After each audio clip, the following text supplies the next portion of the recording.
This week's edition of our Four Questions Journalist Spotlight is brought to you by Leff Atlanta Media, Atlanta's best journalist database. Subscribe at leffsatlantamedia.com. Welcome to the next edition of our Four Questions Journalist Spotlight. We are talking today with Tracy Green, who is Senior Executive Producer at WANF Television, Atlanta News First, here in Atlanta. Good morning, Tracy. Oh, good morning. I'm so glad to see you.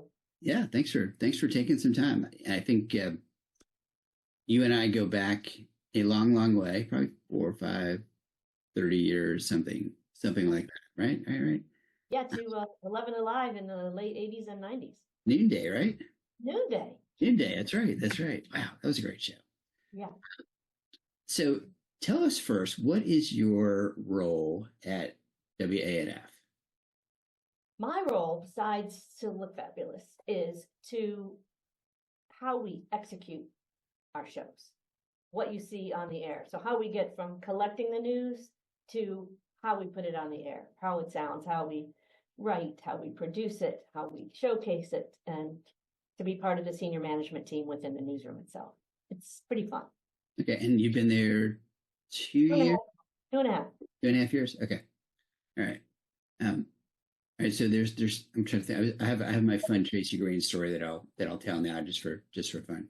So, back in the days before people had, I guess people had voicemail, but there was no email or anything like that. So I was working very, very late one night. It was probably like 11:30, almost midnight one night. Probably something leading up to the Olympics or something when we were all working crazy. And the phone rang, and it doesn't usually ring that late at 11:30 at night. And I picked it up, and it's Tracy Green calling about something I had probably pitched her. And I'm thinking she probably thought I wasn't going to be here, and she was going to just leave a message.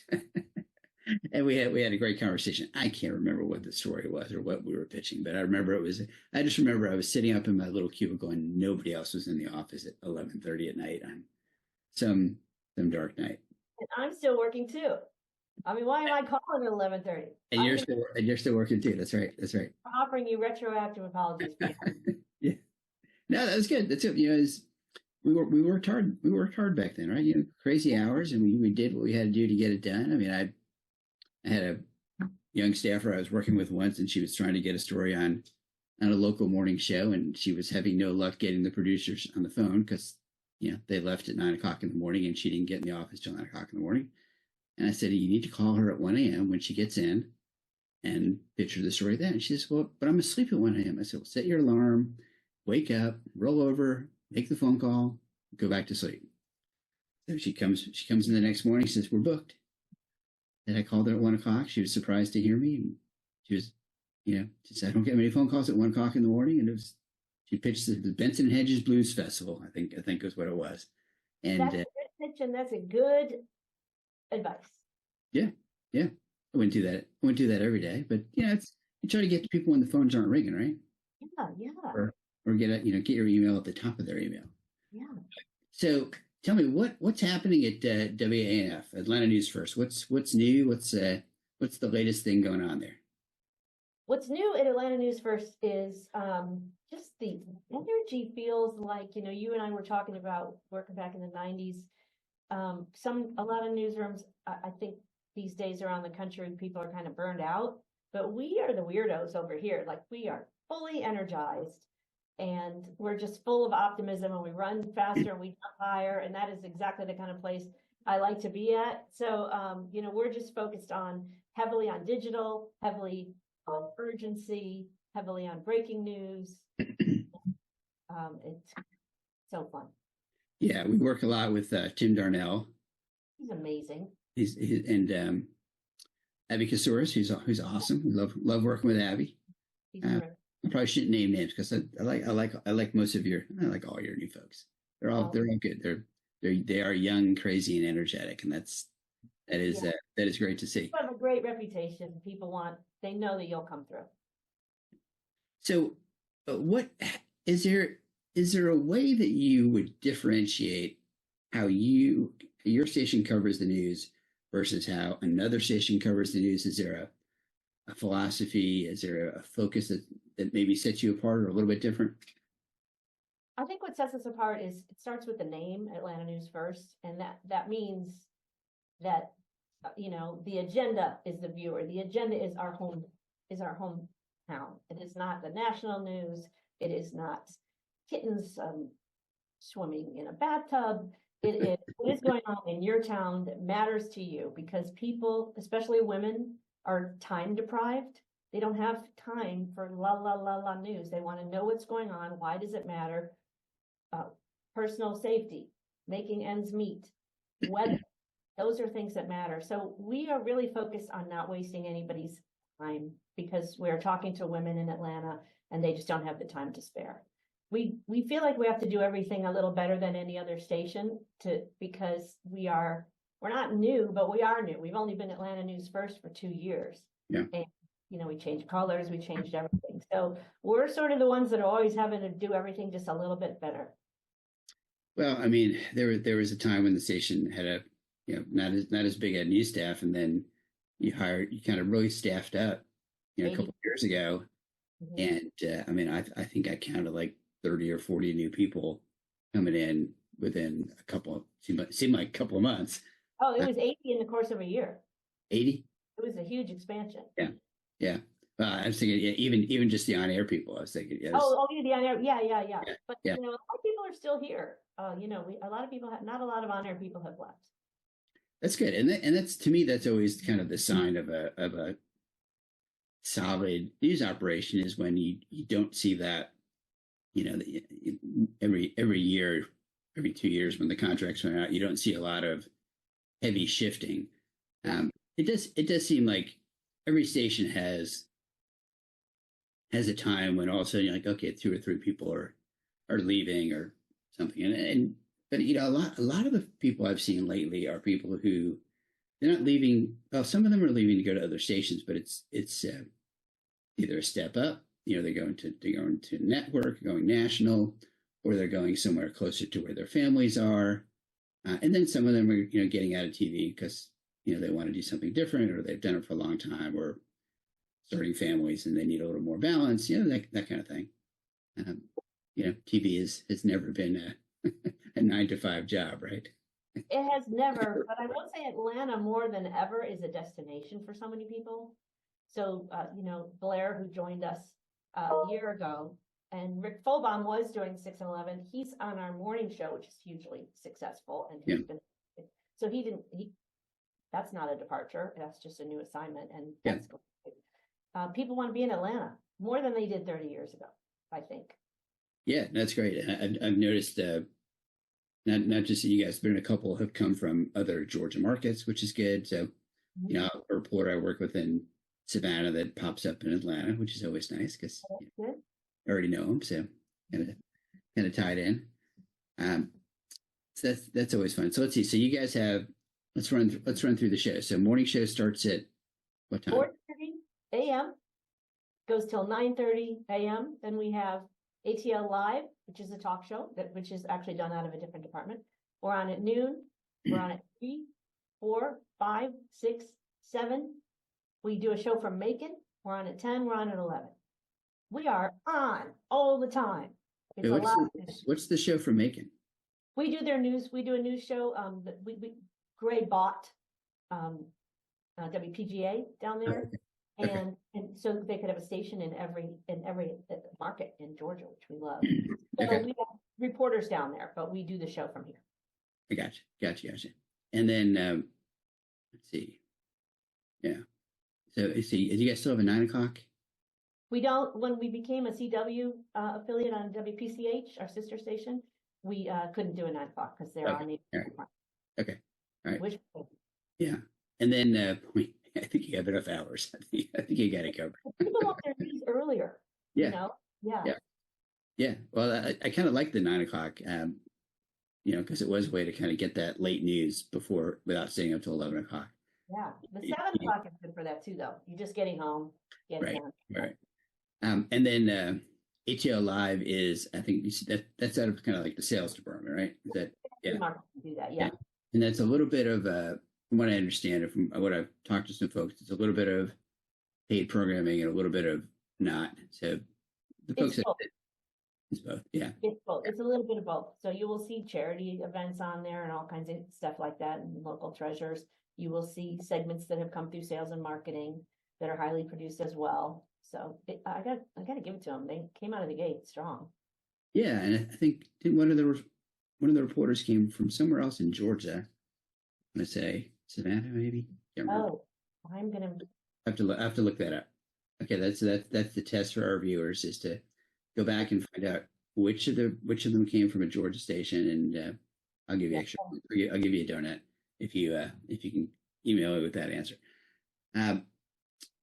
Obviously, the election's been huge. We've been working with a lot of your reporters on election related topics. I imagine that's going to be a good focus for the next couple of months at least, and certainly local. And then we have our first governor candidate announced yesterday for 2026. Yeah, big name. Yeah, I think that's going to be a huge race.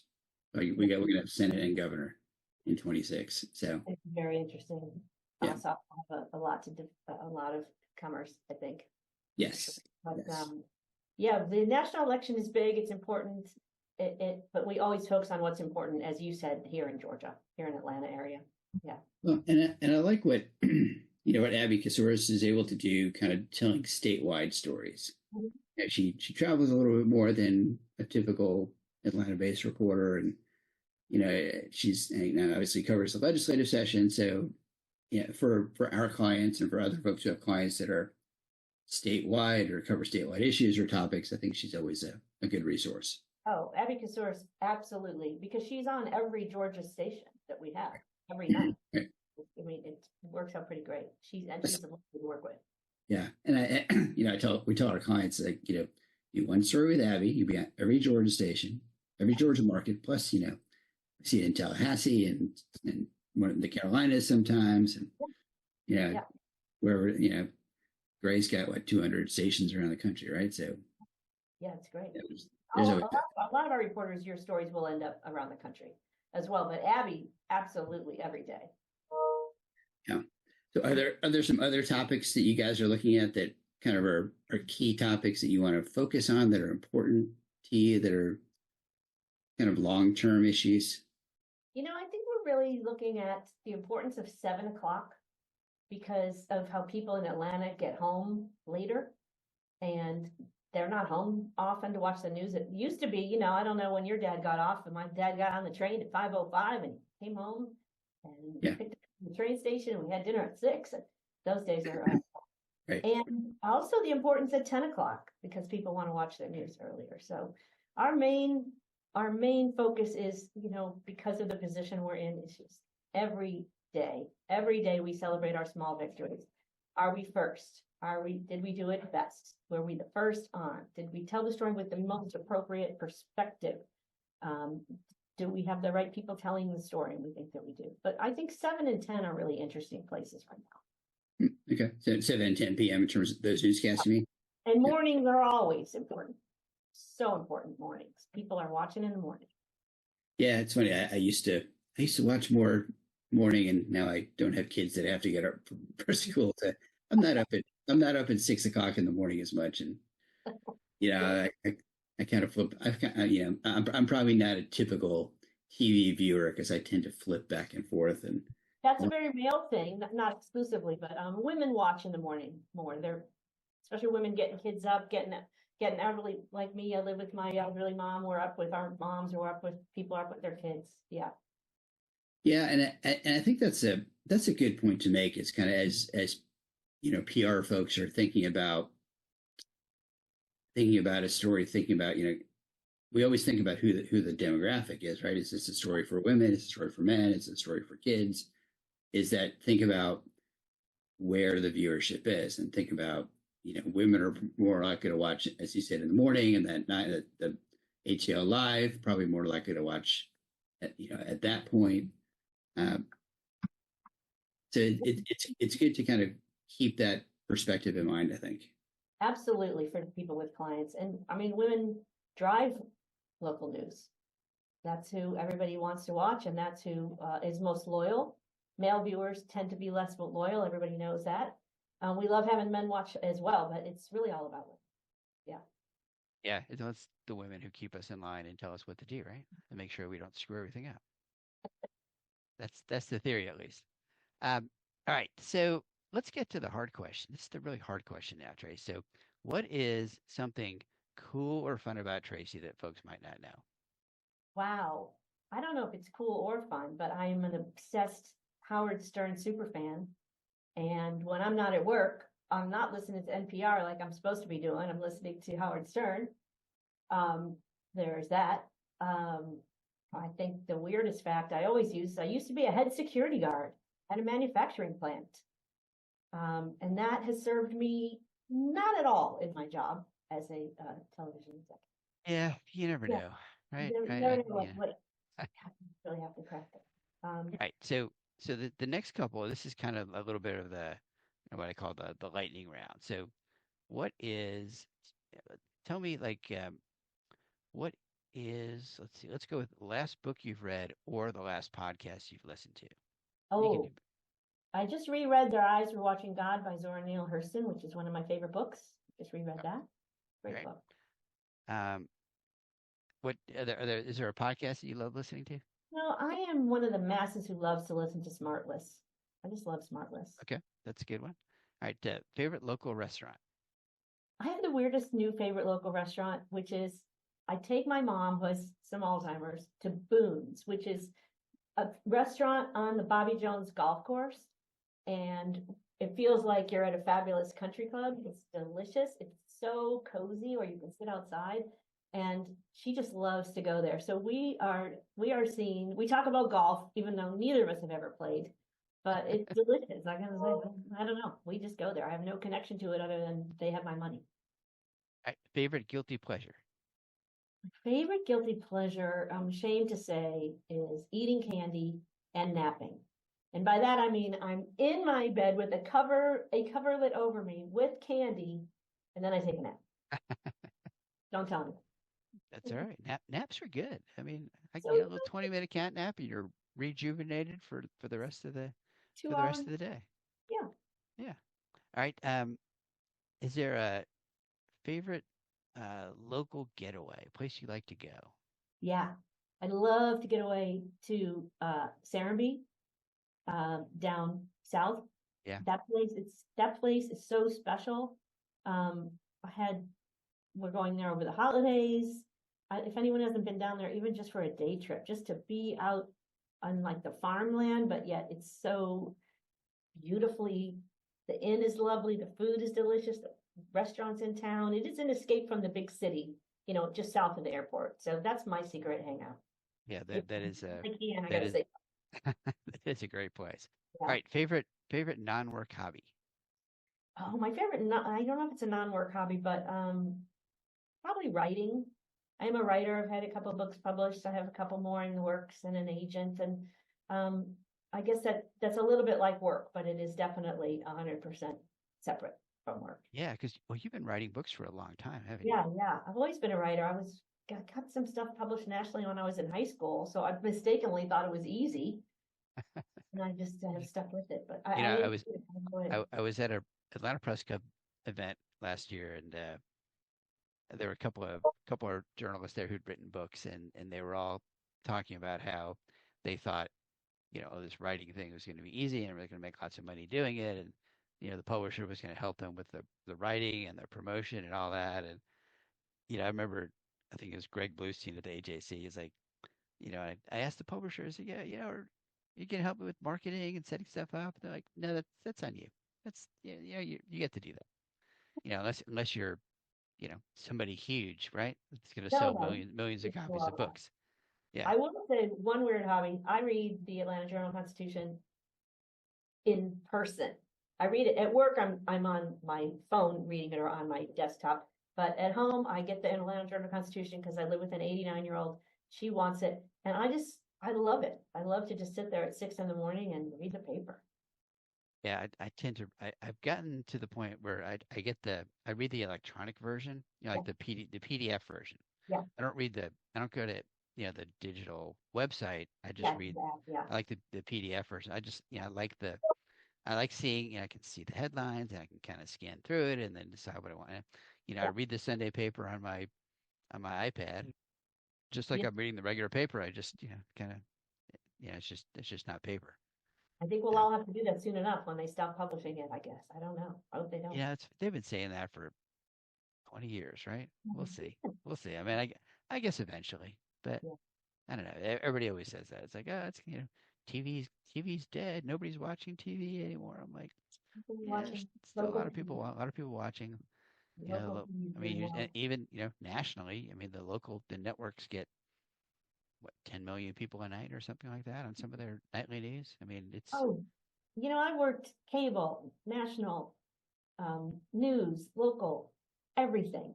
It's all the same. First of all, the same fun, amazing process. But people, of all the things that are sustainable still, people, nobody who's 18 wants their local news TV, but people want to know what's going on where they live still. And during COVID, that really showed, because you weren't going to get your local COVID numbers watching a cable channel. You had to get them on your local station. right, right, and yeah, and I think people forget that sometimes. When things are bad, when there's a hurricane or a flood, they turn on TV and watch the weather guy, right, or the weather lady. Yeah, That's the highest ratings, right? Weather. it is. It is. As long as I've been in this business going to research meetings, it just gets more and more and more. And people know so much more about weather now. Everybody's an amateur meteorologist sitting at home, so they want even more information. Right, It is. right. It is. Um, Anything else about the station or kind of either nonprofits or anything like that you like to work with that you want to give a shout out? Are there any groups that you love that you want to give some love to? I I want to give some love to all the PR people because we need them. I mean, we do news. That's not a PR situation, but there's a lot going on in this town, and we need the Mitch Leffs and the Meg Reggies, and we need them to know what's going on. Um, I know that we are much happier to hear from local folks in the PR community because they know what's going on here than somebody always calling. I used to live in New York, I get it, but calling from New York with a Zoom interview, Yeah, yeah. or we will do a Zoom interview occasionally, but not very often. So I just think the main thing I see that I want people to do is what you do is they send out mass, like I got a couple of mass pitches on election day. And I was like, why is anyone pitching on election day? No one Yeah. in this newsroom or any of the other three newsrooms is going to read this pitch. But you're so good about finding someone who you believe can tell your story well and, earning their trust.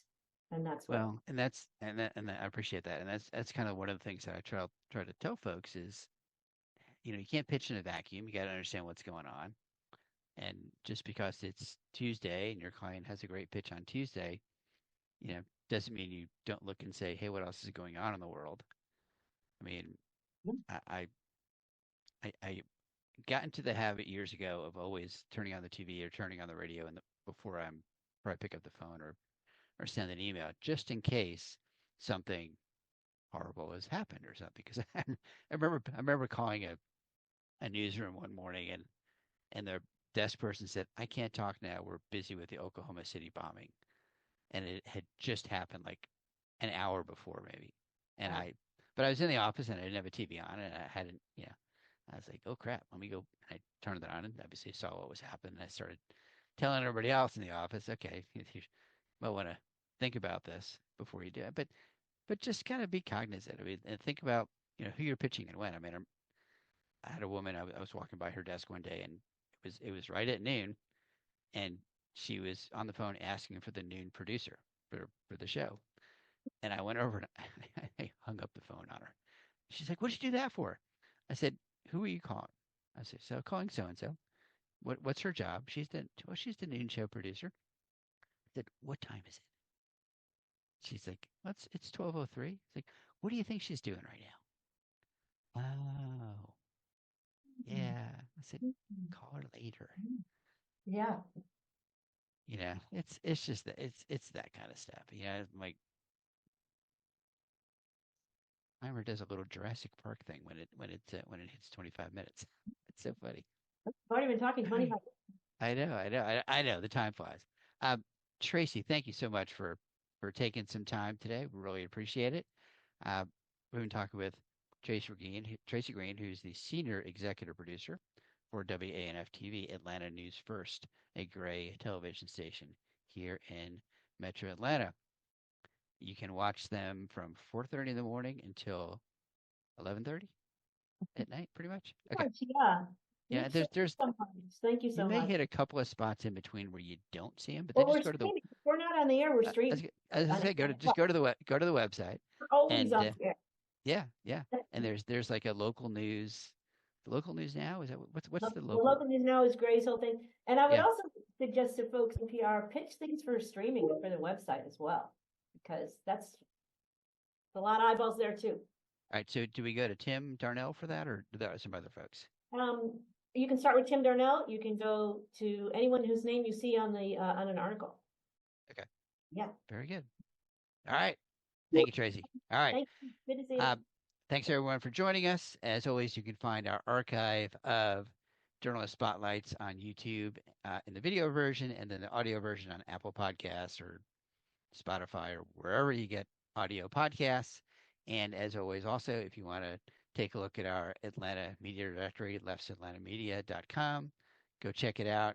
Great database of Atlanta media, and you'll get our Mitch's Media Musings newsletter every month as well. Thank you, everyone. We'll see you in 2 weeks.